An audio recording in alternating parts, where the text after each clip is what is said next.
Coming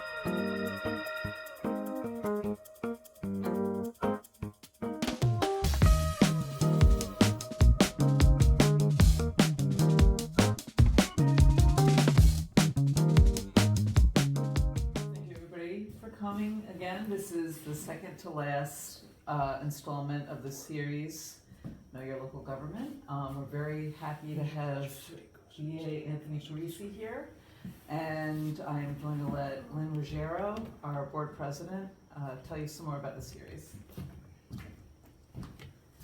Okay, I'm here to remind you, but you're all welcome back, all of you, the rules of the game here.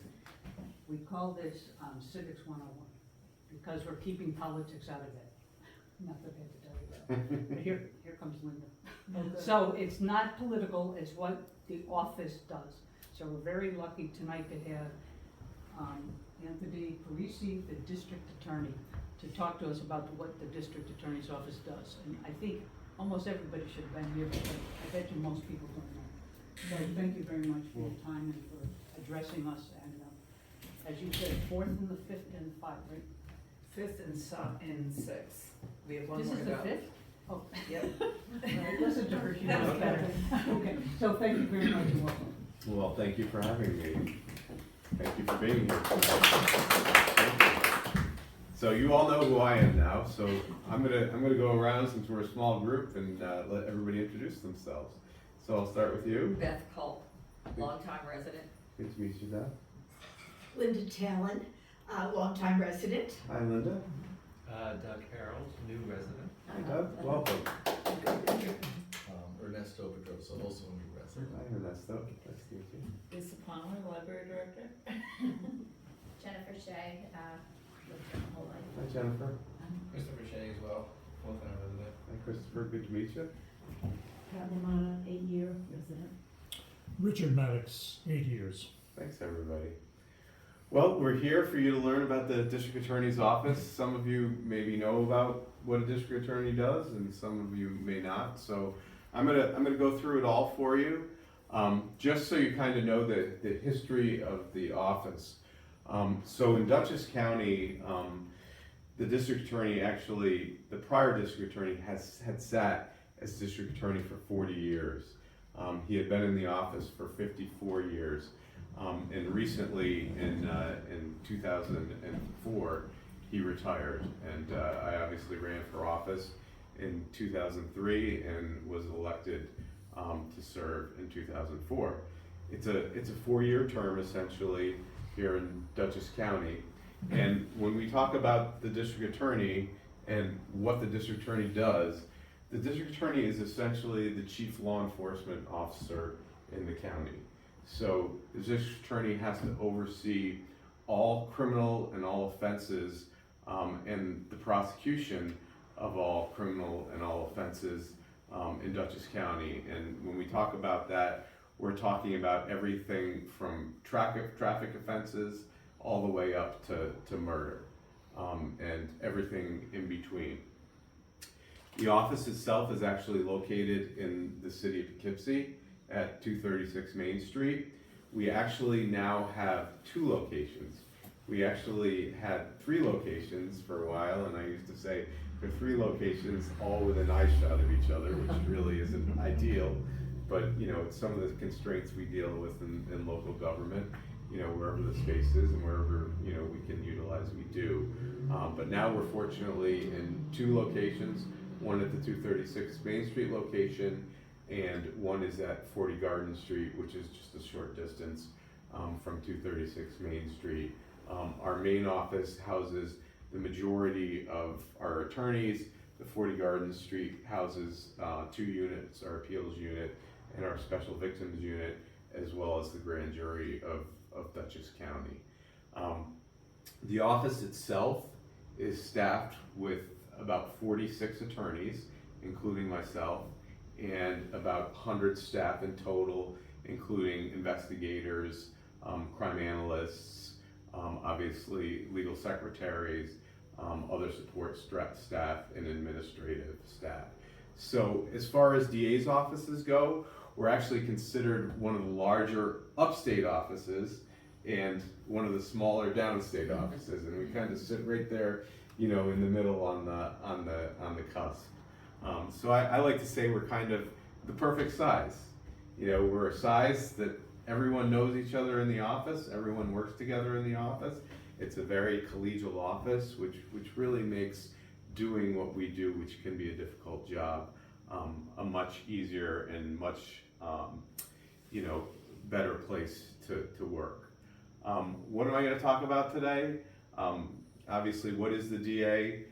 The responsibilities of the office itself, the community engagement and how we do that with our communities, and our goals in the office for the future.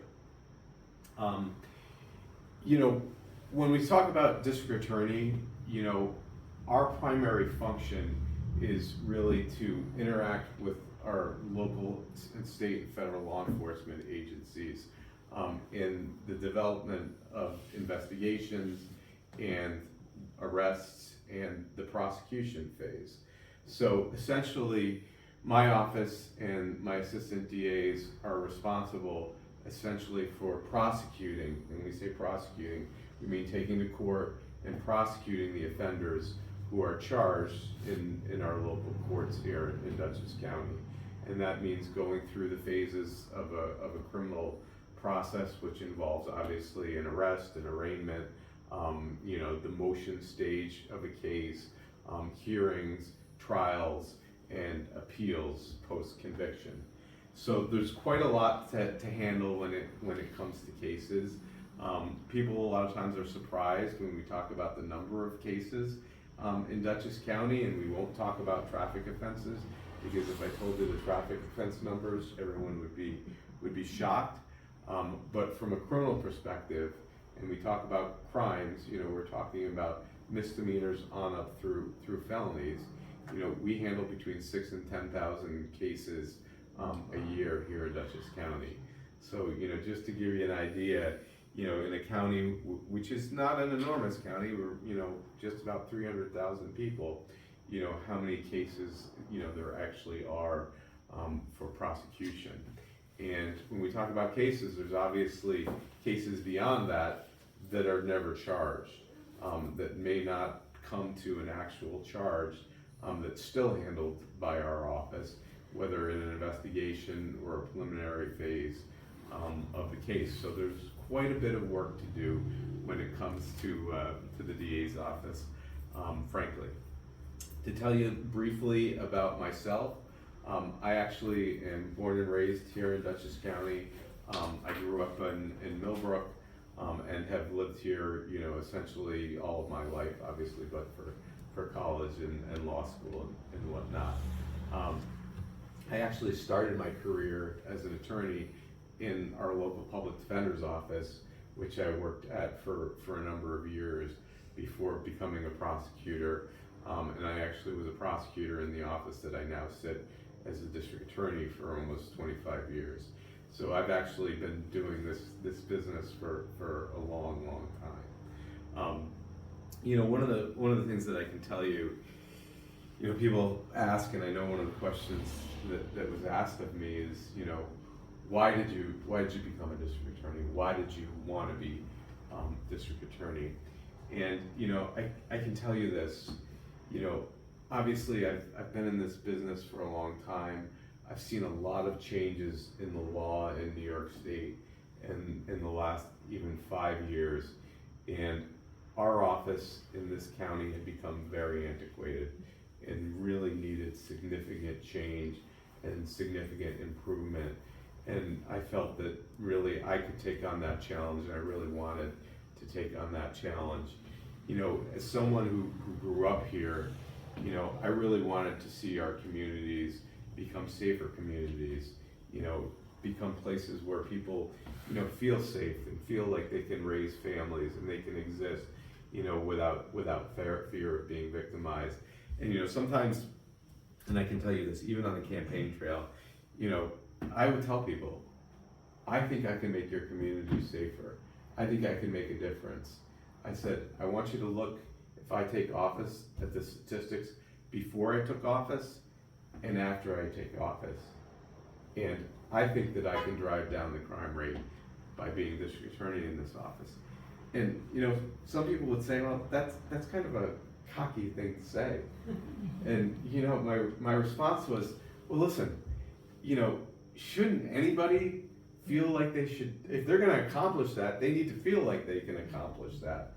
And it's important to accomplish that. You know, we really wanna make sure, you know, as elected officials, that we're serving our communities to the best of our abilities. And I can tell you, one of the things as district attorney when I came in is I did a complete evaluation of the office from, you know, nuts to bolts, everything from logistically how the office was set up, how the units were run, how things were done administratively. And I can tell you, in an office where you had a district attorney that sat for 40 years, most of the processes were so antiquated and there was so much change that needed to take place. And honestly, in the 2 years, almost 2 years that I've sat, I feel that we've really been able to make such significant strides, you know, in this county. You know, I can tell you, and I'll just highlight quickly, you know, some of the major deficiencies, you know, that I saw. And remember, this is 2024 when I'm coming into office. The office didn't have a conviction integrity unit. The office didn't have a hate crimes unit. The office did not have any policies or procedures, no written policies, procedures at all as to the function of the office itself. You know, the office was disjointed in the way it did business. Technology was minimal in the office. The office was understaffed. In fact, the office was down 8 assistant DAs when I took office, which this is post discovery reform, which I'm sure a lot of you have heard, which created an incredibly and enormously new amount of workload, you know, for district attorneys' offices. And I support discovery reform, but, you know, again, in order to accomplish discovery reform, you need the personnel to do it. So, you know, realistically, you know, I said to myself, as a DA, I have to make this office function better. And we need to do this in a very, very detailed and uniform way. And we came up with an entire, you know, plan in order to accomplish this. And we put it into effect, and frankly, we restructured and reorganized the office within the first month of my taking office. And I'm gonna go through some of what we've done, you know, in order to improve the office and in order to accomplish a better, more responsive, just office here in Dutchess County that actually makes our community safer and actually helps to prevent crime rather than just react to crime. So going through that, this is who I am. As your district attorney, I'm committed to reducing crime, ensuring the safety of our communities, and upholding justice with fairness and integrity for everyone in our communities. So in the office is now made up of 11 units essentially. And those 11 units handle essentially all the cases in the counties. And basically they're specialized units to handle certain types of cases, certain types of crimes, which really does lend itself to a better prosecution, a more responsive prosecution, and better assistance for our victims. One of the areas that I can tell you coming in as district attorney I identified as an issue is the office did not apply for any grants. It didn't apply for federal grants, it didn't apply for state grants, which, as most of you probably know, if we don't apply for it in Dutchess County, it's going to go to another community somewhere else in the country or somewhere else in the state. So as a result, our taxpayers are paying more by not applying for these grants. So in our first year, we dedicated some personnel to finding and applying for grants. We applied for a number of grants, both federal and state grants, and we were able to secure $5 million in state grant and federal grant funding, which, made up more than 40% of the DA's budget. And frankly, that's $5 million more than the county had received in the DA's office in grants in the last 40 years. So just to show you, it's so important to really look for these grants, apply for these grants, and take it serious, because from a perspective of, someone who lives here, we want to do the best we can, for our taxpayers. We don't want to drive up, taxes if we can avoid it. And really that was my goal. I knew we needed more personnel, but I didn't want the taxpayers of Dutchess County to have to pay for it. And frankly, we were able to accomplish that. And I'm going to tell you, when I took office, essentially the office was down 8 prosecutors. So the office was an office of 30 prosecutors. We were able to hire all of those prosecutors in the last 2 years. In fact, our office is currently at full staff. We are the only DA's office in all of New York State at full staff currently. Right now, there's a huge difficulty in hiring prosecutors because of bail reform and discovery reform. And I'm proud as district attorney to say that we are the only DA's office that was able to frankly accomplish that, and is the only one accomplishing that right now. And not only did we do that, obviously, we added positions, and every position that we added had no impact on our taxpayers here in Dutchess County. It was all grant funded, whether by the state or by the federal government. So we're pretty proud of that in the office, and we're pretty excited about that. And these were all multi-year grants, some of them spanning over 5 years. So even more importantly, it wasn't just a fiscal impact on 1 year, it was a fiscal impact that really went on for years. So I'm going to talk to you a little bit about the units in the office to kind of give you an idea of what we do. So starting with the Justice Court unit. So we have a Justice Court unit that essentially is dedicated to handling the cases in each one of our local courts. So here in Dutchess County, every town and most of the villages and cities have their own Justice Court. So essentially, whether you're in the town of Hyde Park, the village of Wappingers, the town of Fishkill, the town of Northeast, the town of Pauling, there's a separate court for every single jurisdiction in the county that meets at least monthly, some of them weekly, some of them daily, and we're required obviously to be at those courts and handle the cases that occur in those jurisdictions. The Justice Court unit handles the lower level cases. So they handle the misdemeanors that don't fall into a specialized unit. And when I say a misdemeanor crime is a crime that's punishable by less than 364 days in jail. And the Justice Court unit handles some of the lower level felonies, some of our felony level criminal mischiefs, which is damage to property, some of our less complicated grand larcenies, for example, as well. So those are the prosecutors that go out into the courts on a regular basis. There typically are less experienced prosecutors that are handling them, and they're the ones that are appearing in the courts during the day and oftentimes at night until late in the evenings for some of these courts, because a lot of the judges are lay judges, non-lawyer judges, who obviously have full-time jobs during the day. If anybody has any questions, also feel free to jump in.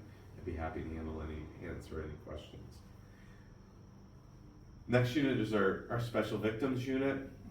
Our Special Victims Unit essentially handles all of our domestic and intimate partner violence, as well as sexual assaults, and frankly, any crime in which there's a specialization needed regarding the victims. So cases regarding children, cases regarding the elderly, cases regarding the disabled, our Special Victims Unit would get involved in. That's also staffed with a number of outreach workers who essentially are victim advocates, who help those victims navigate the court system and navigate having been victimized. So that really is the crux of the Special Victims Unit. We were able to get grant funding relating to the Special Victims Unit. Actually, we were able to get 2 separate grants, both a state grant and a federal grant relating to special victims. One was a specialized Department of Justice grant relating to sexual assaults, which was almost $1 million grant focusing on sexual assault in our schools and in our colleges and throughout our communities. Also specializing really focusing on trauma-informed practices to better serve our victims and how we deal as prosecutors and police with our sexual assault victims. We also received the state's DRIVE grant, which allowed us, frankly, to hire an additional prosecutor as well as a crime analyst to assist in tracking the data as it relates to special victims cases. Speaking of burden, sir, does this also include rape kits? So it does, and frankly, this How is. about cleaning up old rape kits? Well, let me tell you this. So this is one of the areas that we actually found a very significant deficiency in. So Dutchess County had what's called a safe nurse program for years, and from the early 2000s into, I want to say, about 2015, we had a very active safe nurse program with a forensic nurse who would do a rape kit, if there was a sexual assault victim. That apparently fell apart at some point, and when I took office, it came to me that this program was no longer in effect, and there was no safe nurses that were doing this any longer. So working with our local hospitals, we are working on getting the program back off the ground. We partnered with Mid-Hudson Regional Hospital to apply for a federal grant to help us rebuild the program, educate nurses, bring new nurses into the program. And I can tell you, this is a really sad fact, because what I found when I took office is that sexual assault victims, and this could be a child, this could be an adult, they either weren't forensically being evaluated, or they would sit for hours waiting for the hospital to try and get a nurse to come from Westchester. And then even if that happened, the kids weren't going anywhere. They were sitting in a room at the hospital. So this was an area that really, as a DA and as an assistant DA, to find out was really troubling. So fortunately, we've been able to make some really good strides in correcting this and fixing this program. I'm pretty confident that we'll receive the DOJ funding. We'll probably find out next month, but I think we'll be successful in that we actually partnered with our local hospital, who was very, very receptive, frankly, to being involved. We've also spoken with Vassar, and they're completely on board with rejuvenating the program. So we're pretty happy about being able to bring this back. It's absolutely necessary. It's frankly a tragedy that this has happened, that it was here and that it no longer continued. So we'll be very happy to bring that back. Thank you. Next unit is, frankly, is our violent crimes and dangerous drugs unit. This was a unit that I actually was the former bureau chief of what was formerly the major crimes unit. And we actually recreated this unit into bringing the 2 units together, both our dangerous drugs unit and our violent crimes unit. And that was something that I always thought should have happened, because the 2 really walk hand in hand in our communities. Really, the drugs are typically driving our violent crime for the most part in Dutchess County. And when we talk about violent crimes, we're talking about, the robberies, the serious assaults, the homicides, and when we're talking about dangerous drugs, we're really talking about, frankly, you know, all the felony level narcotics and drug cases in the communities.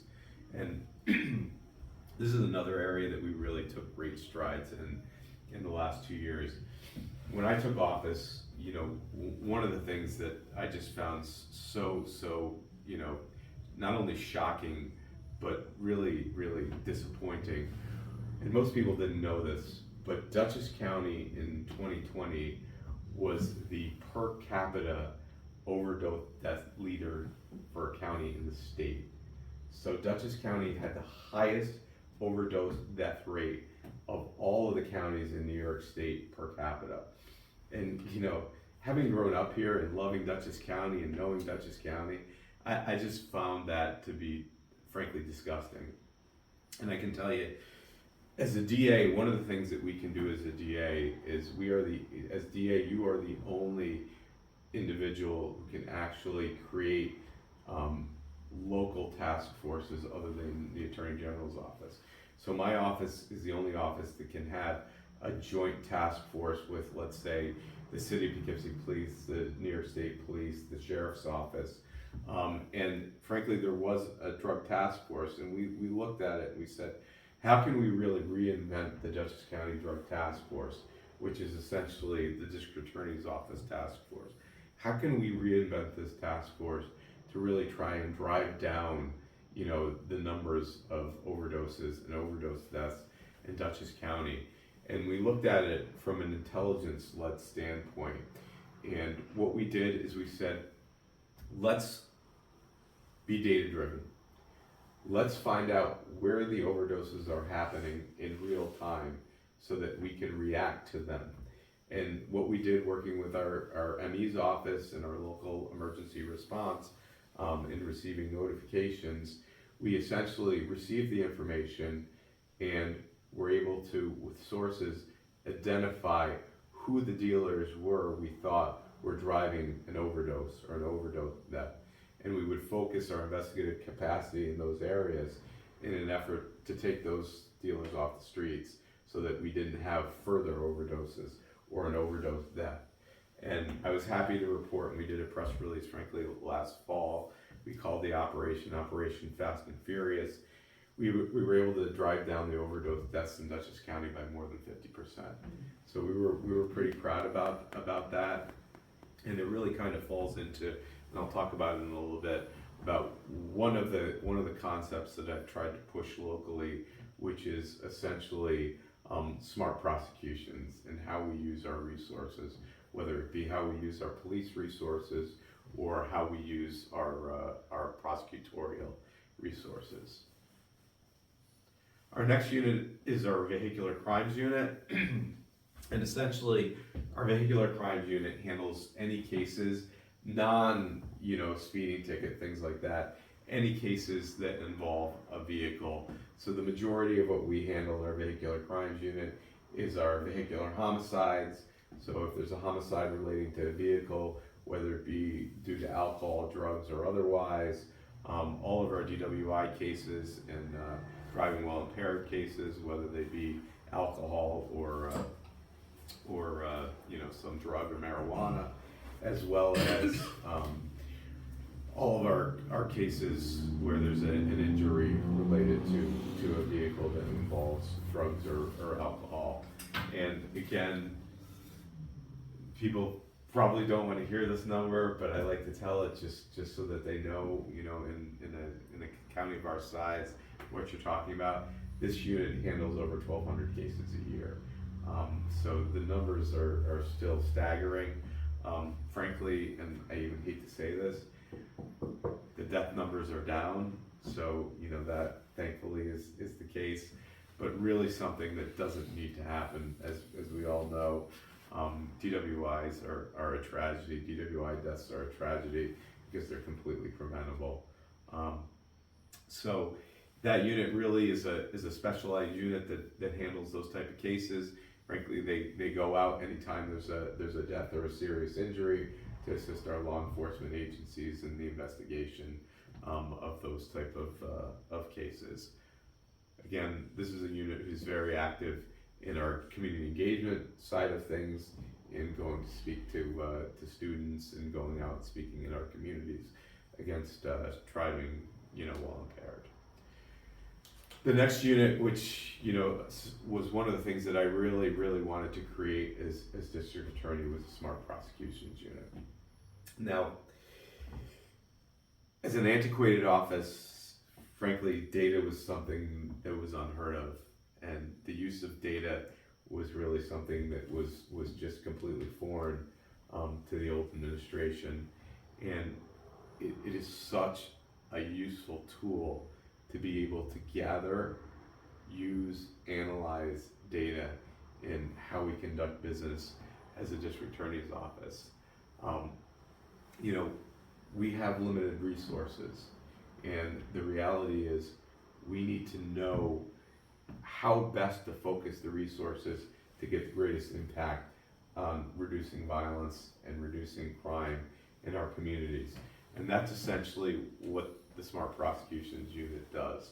It helps us to analyze what's going on in real time in our communities and come out with the best solution to really reduce crime and prevent crime. So one of the things I always said as district attorney, I don't want to be the DA that's just reactive, that is just always going to say, oh, crime was committed, now we get involved, now we go out and now we try and prosecute the case. And frankly, one of my big pushes along with the Smart Prosecutions Unit was to invest in technology, and to invest in technology in a way that really allows us to act as a force multiplier. Frankly, not that I don't need more people or want more people, it's easier to invest in technology, and it's faster to invest in technology to allow us to really, become an office that can help prevent crime and can prosecute cases in a better, more efficient way. And I'll tell you some of the technology that we've invested in, because they've really been incredible resources, for the office. One of the biggest challenges we as an office now have is the sheer amount of evidence and discovery that we process. And just to give you an idea, in 2024, we processed 1.6 million PDF and Word documents. We essentially, in body cam footage, which really is an incredible tool, and I think that at this point in time, even if you ask a law enforcement officer, they tell you it's one of the best things that ever happened to law enforcement. In 2024, we brought in essentially the equivalent in body camera footage of what would take 9 prosecutors watching body cam footage all day, every day for the entire year. So just to give you an idea of the massive amount of data we're talking about processing. And that doesn't include all the video surveillance footage that's out there, all the video footage that people produce on their cameras and send to us, because someone's got to watch that, somebody's got to view it, somebody's got to process it. And doing that in real time means, a minute for minute, equation in personnel time. We invested in a product called BriefCam, and BriefCam is a product that was created by the Israeli military, and essentially what it does is it removes dead time from video. So in every video, for example, there's periods of time where nothing's happening, and you really don't need to watch that. And what it does is it removes that and boils down the video to more manageable periods of time for viewing. It also allows it to be searched using artificial intelligence tools, and I, for example, could ask it to search for a white female wearing black shoes and a maroon sweater, carrying a brown handbag, and it will, in several minutes, create a product of every clip where that is seen in the video. So you can see how a tool like that, from a technology standpoint, can really save us time in processing video that in the past, a person, whether it be an ADA, an investigator, a police officer, would literally have to sit down and minute by minute, watch that video to to really go through it. So we've really tried to invest in a number of technology tools to make the office more efficient. We're currently, and again, we're the first office in the state to have brief cam. We're the first office in the state to invest in Westlaw AI assisted research, and I can tell you that, we convinced them to give us, the product free for a good period of time, to really evaluate it. And in evaluating it, the results that we got were really incredible. So searches that would take, traditionally 3-4 hours for our attorneys to conduct would take 3 minutes.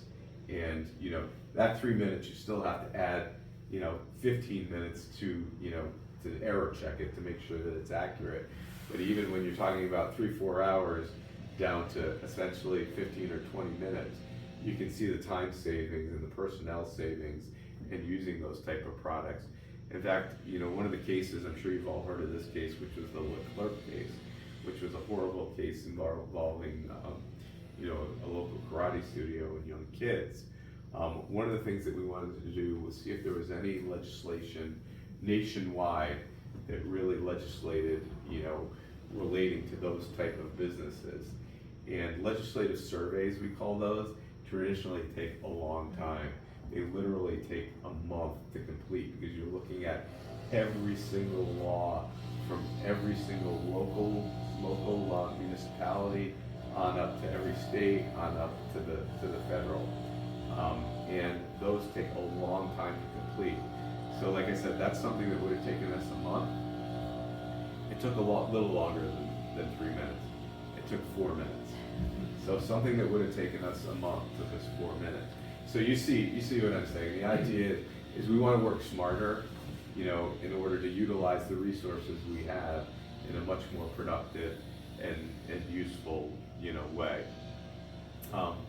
The other unit that is a newly formed unit that the office never had, was a conviction integrity unit, as well as a diversion and special initiatives unit. And I know some people look at this and they're like, oh, well, geez, here we go, conviction integrity, we're talking about letting people out, but the reality is, listen, as a prosecutor, I want to make sure that the right person is in custody. I want to make sure the right person is behind bars. Because you know what? If it's the wrong person, the right person is out there at large still victimizing other people.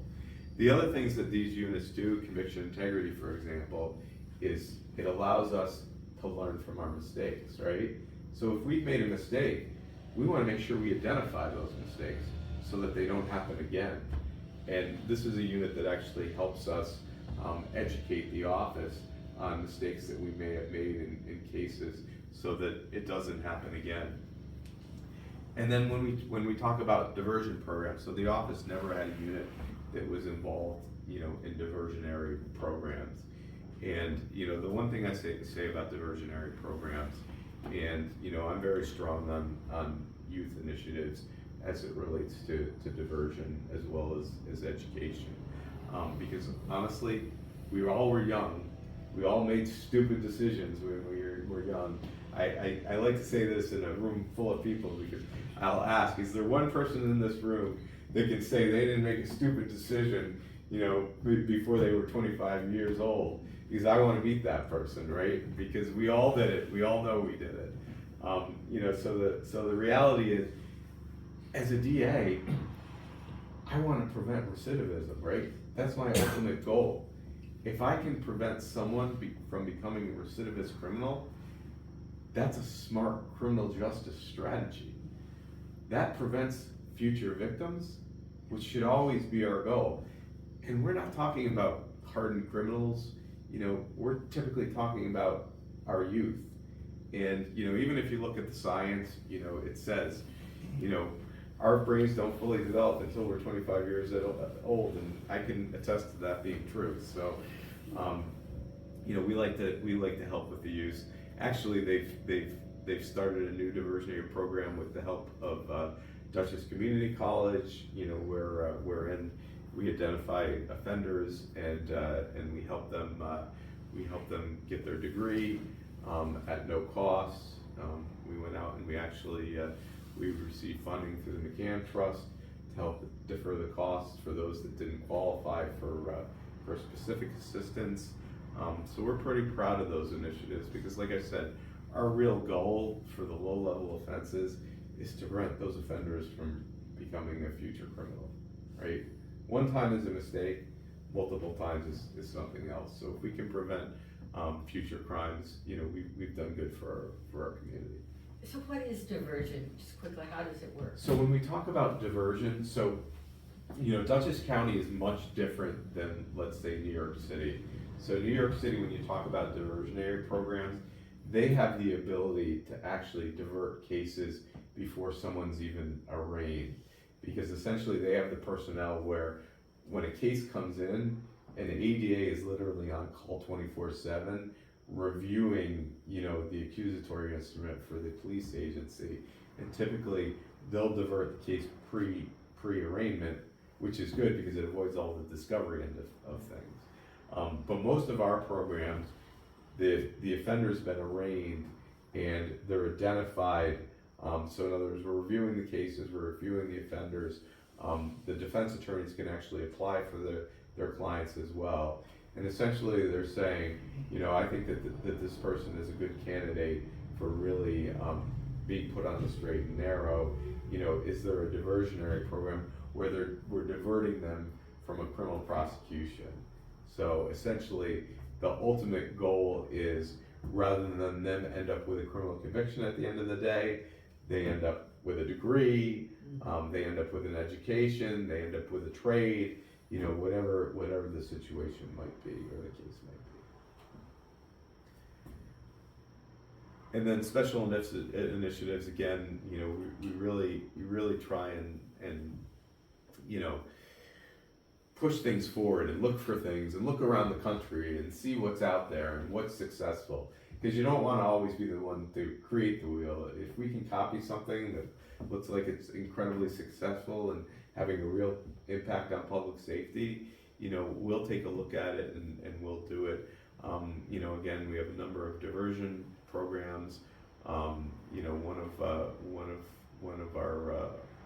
our programs obviously is a judicial drug diversion program. We kind of changed, you know, the direction of how we handle drugs in Dutchess County. So in other words, our goal is to prosecute and investigate the sellers, not necessarily the users. And that way we make a bigger impact on drugs in Dutchess County. And I can tell you, you know, it has worked. And I'm not just tooting my own horn, frankly. I'll give all the credit, you know, to our drug task force and our coordinator. Dutchess County was kind of known and is right now known as the county that you don't want to come to for drugs because, number one, it's hard to find because we've shut down so much of the business in the county. And number two, you're liable to get arrested for it. And, you know, we try and do things in a way that's smart. You know, I know that everyone has different opinions on bail reform. And, you know, I'm not looking for political opinions, but one thing I can tell you, I don't, in its form right now, I think it still needs to change. You know, I think that one of the things with bail reform is the judges do need to be able to set bail on recidivist offenders. You know, I agree the lower level, you know, crimes where they're not recidivists, that's fine, but you know, a lot of our low-level offenders who are recidivists are our crime drivers, and the judges should have the ability to set bail on those cases. And frankly, one of the unseen impacts of bail reform is it really drove down the number of drug users going into treatment. So because no one, you know, is getting jailed on drug offenses, no one is going in at the lower level and at the beginning when it's most easy to treat someone for drug use. It's had a real negative impact because of that. So, you know, there's positives, there's negatives, and you know we have to kind of work with it. The drug offenses, again, we've created some workarounds, to really try and work smartly and make impacts. But, one thing that I said to my prosecutors when I came in is I'm tired of people bitching about bail reform. It's here. We have to figure out how to work with it to make our communities safer. And, let's just live with it. We can still push for changes, but let's not just complain about it. Let's do what we have to do in order to keep our communities safe and make them safer. Another area that the office really had no presence was communications, community engagement. Some of you that know me and have heard me before, one of my big pushes is transparency. Frankly, I think that, the perception of law enforcement in all of the country is really at an all-time low, and we as public officials really need to change that. And, frankly, transparency is the cornerstone of public trust. And how do we do that? We be transparent as elected officials. So we're very active, in the papers. We push out multiple press releases on everything we do, frankly, daily, if not more than daily. We're very active on social media and what we're doing and how the office is functioning. Frankly, we are working on actually creating written policies and procedures that will be pushed out to the public, so people can review them, they can question them, and they can understand what the expectation from the district attorney's office will be. But we really try and be out there. We try and be active in the public. We try and hear what people are saying and what their concerns are about the office and how we can improve and be ever better. Let's see, you want to just mention today's trial? Kind of hot off the press. Yeah, we actually so there's a case from Beacon that was several years old. It was frankly a cold case, when I came in, and it really, honestly, the offenders in the case were absolutely brutal criminals. In fact, they had come up from Pennsylvania to commit this crime. They killed a local person in the city of Beacon, and frankly, after they left here, one of them went down and raped an elderly woman down in Pennsylvania. The other one did an equally heinous crime, before we were able to charge him up here. But really, really people that, and listen, I'll tell you this, I'm willing to give anybody a chance, and there's some people that deserve a chance, and there's some people that honestly need to be in prison for the rest of their life, and these two people need to be in prison for the rest of their life. So they were both charged with murder in the first degree. It was a murder for hire case. So in other words, they were hired to come up here and kill someone, and they did, and they've both been convicted. And I can tell you that this country is a better place without these two individuals walking the streets. And based on those convictions, everyone should feel safer. And I'll tell you a little bit more about what we're doing on transparency, towards the end of this. Obviously, we have an appeals unit that handles all of our post-conviction phases. So if someone appeals a case, they would handle the appeal. If someone files a motion of challenging a conviction, they would handle that as well. They also handle a huge amount of FOIL requests that come in. And frankly, again, we're trying to really invest in some technology that's going to help and make it easier for people. And I know people think I'm crazy when I say this, because we say we have a huge amount of FOIL requests, but again, we want to be transparent. So we're trying to invest in some technology that's going to make it easier for the public to request information and to make FOIL requests online. And frankly, we're trying to convince the county to do it county-wide and invest in this technology to do it. Because as I said, I really truly do believe that government needs to be transparent in order for people to trust their elected officials. Another area that the office actually had no unit, no dedicated prosecutors was hate crimes. And this is really an area that I'm proud to say we were able to obtain $1 million grant from the federal government that actually remained intact even through the last year. And I'm very happy about that, and at so many levels. And I'll just tell you a little bit about the unit and some of the technology that we invested in, because again, our goal isn't just to prosecute crimes, it's really to prevent crimes too in the office. And we invested in a product, and the grant allowed us to invest in this product. It's called Shadow Dragon. And what Shadow Dragon is, it's essentially a social media data mining tool. And what it allows us to do is essentially monitor social media, and it's almost 300 different, and most people are shocked when I tell them this. There's actually almost 300 different social media sites that are out there. And what it does is it actually monitors these sites in real time. So we're able to essentially put together queries to monitor social media, whether it be related to hate, or frankly anything else, domestic violence, whatever the case might be. But essentially these queries just continually run and data mine all the social media sites, and allow us really to get on the front end of what might become a real incident of hate. So it really has proven to be a tremendous tool. We've also used it relating to the schools as well. So it's become a tremendous tool as it relates to school safety, which has been incredible. But the hate crimes unit really, is a specialized unit to not only handle the cases, but also to try and prevent by using technology and also by educating. So it really is something that I'm proud of, having been able to put together, and been able to put it together without using any county money whatsoever. As I said, community engagement, is really something that we're very interested in doing.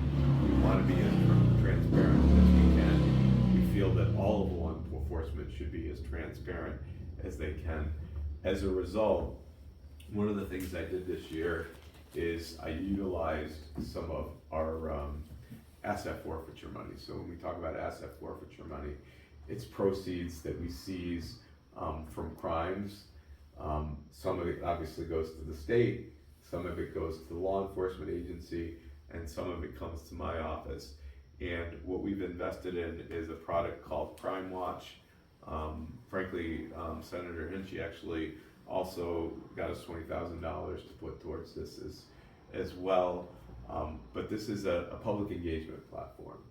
And what it essentially allows us to do is engage the community about public safety and involve the community in public safety. One of the things I've always said is when people are a stakeholder, when they're involved, they want things to work, right? Because they're a part of it. So we want to make the people of Dutchess County a part of our criminal justice system, a part of their community safety. And this is the product that we're trying to use to do this. This is a multi-level platform. It allows us to push out safety information. It allows us to push out scams that may be currently occurring. That is a QR code that allows you to download an app and become a part of the community. So I wanted to get that up there for anyone who uses cell phones. No? You need a password, right? What's that? You need a password, but can you set up an account that way? It's not live yet. Oh. Yeah, so I was about ready to ring it. So it's we're on the very cusp of getting Yeah. it online. It's just, This is dynamite though, this is dynamite. but you will be able to set up. You should be able to set up an account right now. yeah. So just so everyone knows, the other thing is, from a transparency perspective, it really allows so much in keeping everyone informed about cases, about crime trends. It essentially allows us to map all of the crime in Dutchess County and allow the public to see it so that they can understand what's happening in their communities, what the problems are from a criminal perspective that they're facing in their communities. which I think is important because, that lets people know this is what's happening in my neighborhood, or this is what's happening in my town. Maybe I want to get more involved. Maybe I want to keep an eye out, and the hopes is that people will become more active in public safety. My goal is, so we're testing this in my office. My goal is to purchase this through my office for every single law enforcement agency in Dutchess County. So all of our law enforcement become transparent with the communities that we serve. And this, So that's so important, excuse me, but, when you go on Facebook or Nextdoor, and people will say, oh, why were there police cars around such and such a place, and then there's all kinds of speculation. Yes. Yeah. Yes. So for somebody to actually be able to give the Yeah. accurate information is important. So that's the goal, we want people to understand what's happening in their communities, and we want them to be a part of helping keep, our county and our towns safe. And, our hopes is that, once we all do this together, we can really improve the perception of law enforcement, and show you that, this really can be a community effort, that we can really eliminate crime, if we all work together.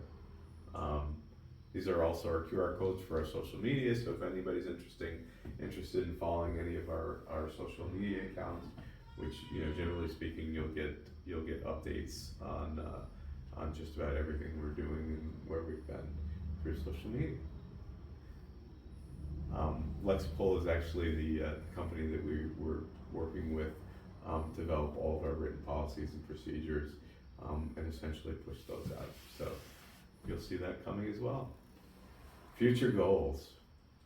So I know I've been talking for a long time, so I'll go fairly quickly.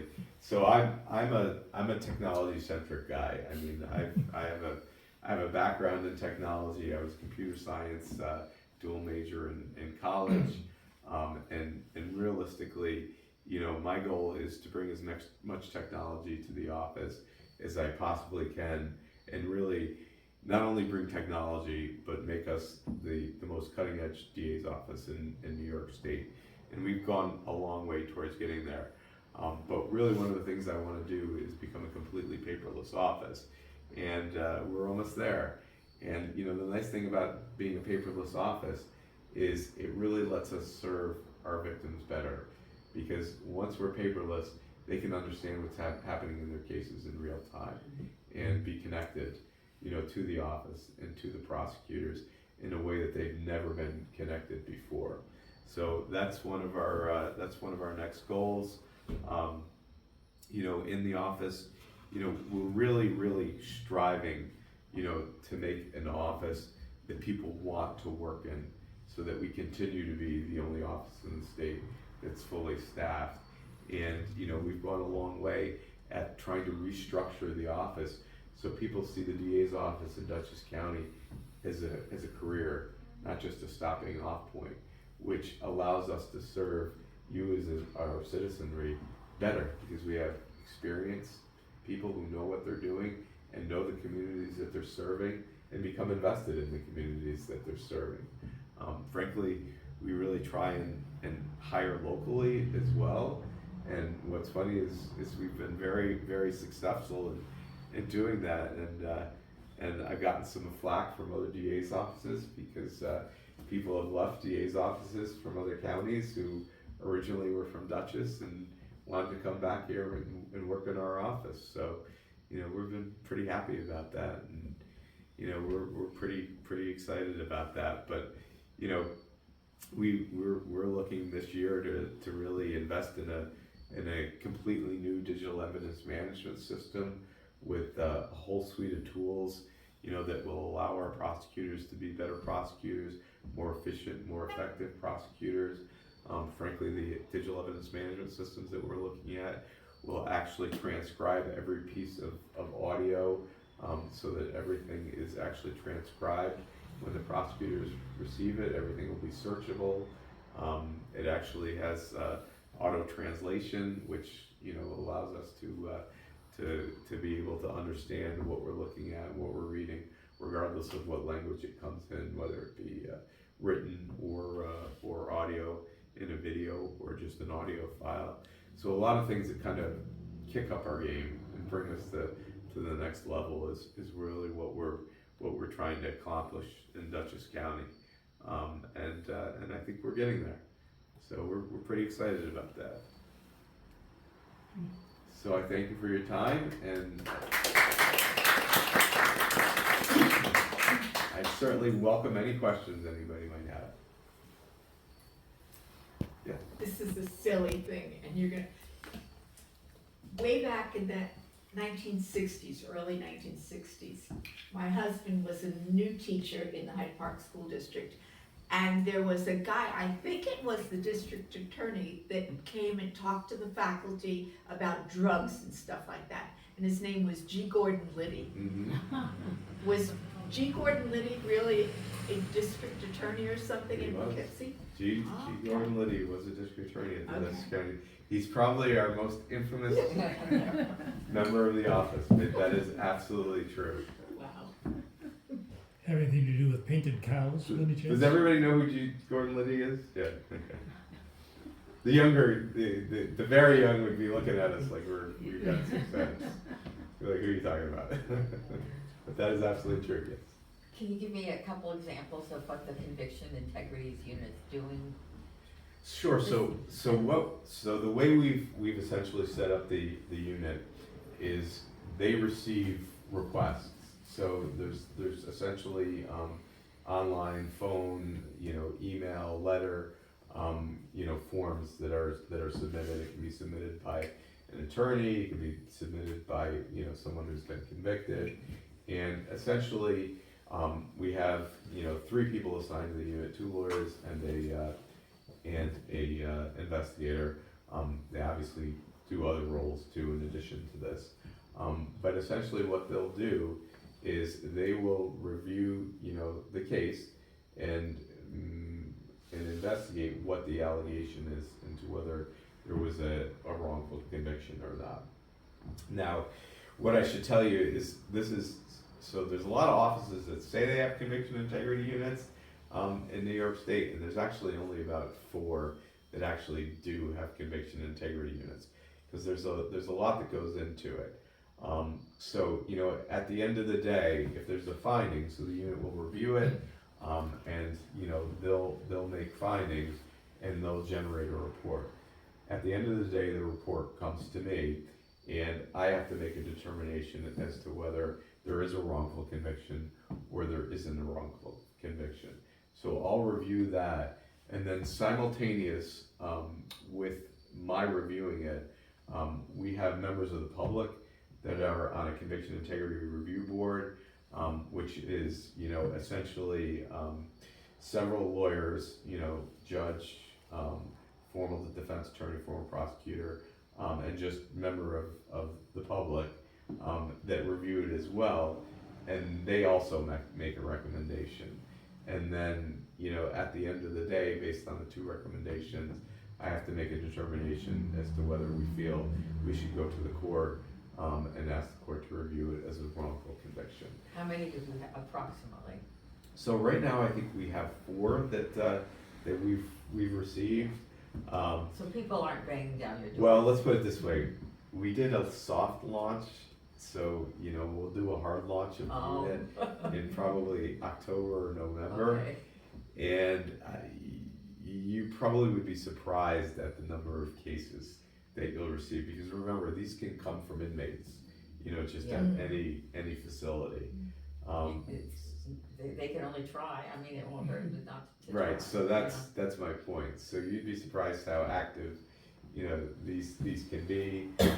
The other thing is, for example, if you have a situation where, and you can have a bad prosecutor, which has happened. So Nassau County, I'm just gonna use them as an example. They're not a bad office, but they had a kind of a rogue prosecutor, I'll call them, at one point. And what happens is when that comes to light, the conviction and integrity unit has to review every single one of their cases and make a determination on those as well. So it does happen. That's happened in the last, I think, 3 years. So it does actually happen. Well, good luck. Thank you. I appreciate it. So I'm wondering how, having been a defense attorney informs your work as a prosecutor? So what's funny is one of the things that I said, and you know, this is kind of funny. So when I came in, one of the things I said as a defense attorney, being a defense attorney gave me a lot more perspective on cases than I think those that have only been a prosecutor. So, you know, for example, when I would get a case, I would look at the defendant as a person, right? Whereas a lot of prosecutors, and I'm not saying all prosecutors, you know, would just look as a defendant as another case, another number. Crime. So it gave me a lot more perspective on what I would do with a case because, you know, listen, not every person needs to go to jail. Not every person needs a conviction. You know, and one of the things, you know, I'll tell you that, you know, I certainly learned as a public defender more than as a prosecutor is the first prosecution, the first conviction, criminal conviction that someone has is hugely significant event in their life because it can change the direction of their life completely. Because remember, when you go on a job interview, you've got to tell them, I've got a criminal conviction now. So, you know, as a former public defender, I understood that. And I said to myself, is this case truly worthy of really altering the direction of this person's life? Or is there a way that I can accomplish, you know, the same result by not doing that? And, you know, like I said, I think I wouldn't have had that perspective if I hadn't been a public defender before I became a prosecutor. So when I took office, I hired a number of former prosecutors. I also hired a number of public defenders. And, you know, what's funny is a lot of people are like, the public defender's office isn't going to have any people to work because they keep coming to you and wanting jobs. So I hired a number of public defenders, and Jeffrey will tell this because I always find this so funny. So we have case review meetings. One of the things that we've done is every trial that happens in Dutchess County, I literally sit down, you know, with my executive staff and the attorney that's handling the case, our investigation staff, our crime analysis staff, and we review the case with them in order to help them, you know, with strategies, anything we can do, you know, with help, you know, to better prepare the case with our crime analysts or our investigations team. And in doing that, what I found is that the public defenders that I've hired are more harsh Oh, no. than the prosecutors. And I was like, this is interesting. So, you know, it's kind of funny, but I do really truly believe that it gives you a lot more perspective having been a criminal defense attorney. And not to say that, you know, someone who hasn't been one can't come to the office with that type of perspective. That's just my experience, honestly. So, yes. Being a library, I go to books. So Jody Millman, all those books about crime in Poughkeepsie. Mm-hmm. So, do you have the definitive answer? Is it because there's something in the water? Yeah. There's right now, it's green. Could you repeat the question? Yeah. This is a good one. So the file is so big of cases that you could write about. She wondered if it was the water. I think whoever has the actual answer to that will solve a lot. But you know, it's hard. It really is. I mean, you know, most of our crime comes from our cities. That's just the reality of it. And the city of Poughkeepsie is our biggest crime driver in the county. But you'd be surprised, you know. And I hate to say this, but Hyde Park has been one of our up and comers. Up and coming? Yeah. That's not good. Yeah, and that could be proximity to the city of Poughkeepsie, obviously. You know, that's possible too. But you know, believe it or not, that's what we see. And you know, again, all throughout Dutchess County, you know, no community really is immune. And you know, you'd be surprised. I mean, honestly, right now, our homicide. I always hate saying this stuff because this is always the kiss of death. Our homicides have really not been in the city of Poughkeepsie. The homicide rate is down in the city of Poughkeepsie, and most of our homicides have really been crazy, unusual cases, you know, in the last year or 2 years. They have not been our run-of-the-mill gun violence, you know, knife violence, you know, in the city of Poughkeepsie. So whether that's a good thing or a bad thing, it does touch, you know, all of our communities. The violent crime does, you know, tend to get around. Let's put it that way. But anything else? Well, it was certainly nice meeting you all, and Thank you and very thank you for much. coming and Thank you. listening. We appreciate it. Thank you. Thank you, everyone.